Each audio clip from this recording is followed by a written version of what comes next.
Hello, എല്ലാവർക്കും നമസ്കാരം. പൂരിയുടെ serve ചെയ്യുന്ന പൂരി ഭാജിയാണ് ഇന്നത്തെ നമ്മുടെ റെസിപ്പി.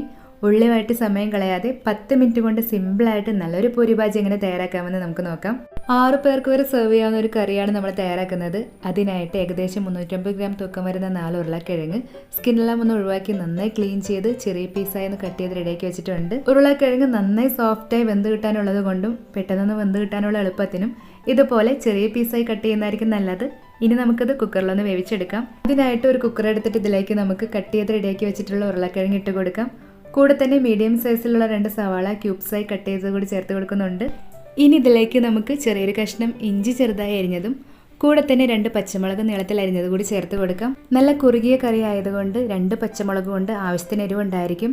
നമ്മളിതിലേക്ക് മുളക് പൊടി ഒന്നും തന്നെ ചേർക്കാത്തത് കൊണ്ട് കൂടുതൽ എരിവ് വേണ്ടവർക്ക് ഒരു മുളക് കൂടി അധികമായി ചേർക്കാവുന്നതാണ്. കൂടെ തന്നെ നമുക്ക് ഇതിലേക്ക് കുറച്ച് കറിവേപ്പില കൂടി ചേർത്ത് കൊടുക്കാം. ഇനി ഇതിലേക്ക് നമുക്ക് നല്ലൊരു കളറിനായിട്ട് 3 ടീസ്പൂൺ മഞ്ഞൾപ്പൊടിയും ഒപ്പം തന്നെ ആവശ്യത്തിനുള്ള ഉപ്പ് കൂടി ചേർത്ത് കൊടുക്കാം. 1/4 ടീസ്പൂൺ ഉപ്പാണ് ചേർക്കുന്നത്. കുറവുള്ള ഉപ്പ് നമുക്ക് പിന്നീട് നോക്കിയിട്ട് ചേർത്ത് കൊടുക്കാം. ഇനി ഇതിലേക്ക് നമുക്ക് 2 കപ്പ് വെള്ളം കൂടി ഒഴിച്ചു കൊടുക്കാം. വെള്ളം ഒഴിക്കുമ്പോൾ ഒരുപാട് വെള്ളം ഒഴിക്കാതെ എല്ലാം ഒന്ന് മുങ്ങിക്കിടക്കുന്ന വിധത്തിൽ ഇതൊന്ന് വെന്ത് കിട്ടാൻ ആവശ്യമായ വെള്ളം മാത്രം ഒഴിച്ചാൽ മതി.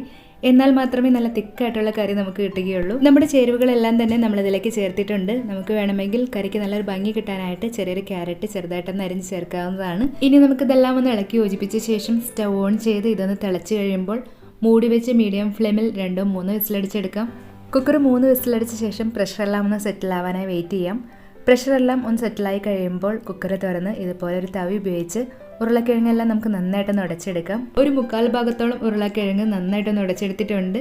ഇനി നമുക്ക് നമ്മുടെ പൂരി ഭാജി ഒന്ന് തളിക്കാനായിട്ട് സ്റ്റവിലേക്ക് ഒരു പാൻ വെച്ചിട്ട് ഇതിലേക്ക് 2-3 ടേബിൾ സ്പൂൺ വെളിച്ചെണ്ണ ഒഴിച്ചൊന്ന് ചൂടാക്കി എടുക്കാം. വെളിച്ചെണ്ണ നന്നായിട്ടൊന്ന് ചൂടാക്കി കഴിയുമ്പോൾ ഇതിലേക്ക് നമുക്ക് 1/2 ടീസ്പൂൺ കടുകിട്ടൊന്ന് പൊട്ടിച്ചെടുക്കാം.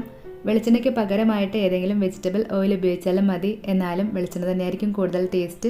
നമ്മൾ ഹോട്ടലിൽ നിന്ന് കഴിക്കുമ്പോൾ കിട്ടുന്ന പോലെ പൊട്ടുകടല ചേർക്കാൻ ഇഷ്ടമുള്ളവർക്ക് കടുകൊന്ന് പൊട്ടിയതിന് ശേഷം 1-2 ടീസ്പൂൺ പൊട്ടുകടല ചേർക്കാവുന്നതാണ്. കടുകെല്ലാം ഒന്ന് പൊട്ടി വന്നിട്ടുണ്ട്. ഇനി ഇതിലേക്ക് നമുക്ക് 2-3 വറ്റൽമുളകും കുറച്ച് കറിവേപ്പിലയും കൂടി ചേർത്തൊന്ന് വഴറ്റിയതിന് ശേഷം കുക്കറിൽ വേവിച്ച് മാറ്റി വെച്ചിരിക്കുന്ന ഉരുളക്കിഴങ്ങ് ഒഴിച്ചു കൊടുക്കാം. ഇനി നമുക്കത് നന്നായിട്ട് ഇളക്കി യോജിപ്പിച്ച ശേഷം മീഡിയം ഫ്ലെയിമിൽ 1 മിനിറ്റോളം തുറന്നു വെച്ച് തന്നെ ഇതൊന്ന് തിളപ്പിച്ച് വേവിച്ചെടുക്കാം. പൂരി ഭാജി കൂടുതൽ തിക്കായി കിട്ടാൻ വേണമെങ്കിൽ ബാക്കിയുള്ള ഉരുളക്കിഴങ്ങ് കൂടി ഇതുപോലെ തവി ഉപയോഗിച്ചൊന്ന് ഉടച്ചെടുക്കാം. അതല്ല ഉരുളക്കിഴങ്ങൊന്ന് സെപ്പറേറ്റ് ആയി കിടക്കാൻ ഇഷ്ടമുള്ളവർക്ക് ഉടച്ചെടുക്കാതെ തന്നെ കറി ഒന്ന് വറ്റിച്ച് കുറുക്കിയെടുക്കാം.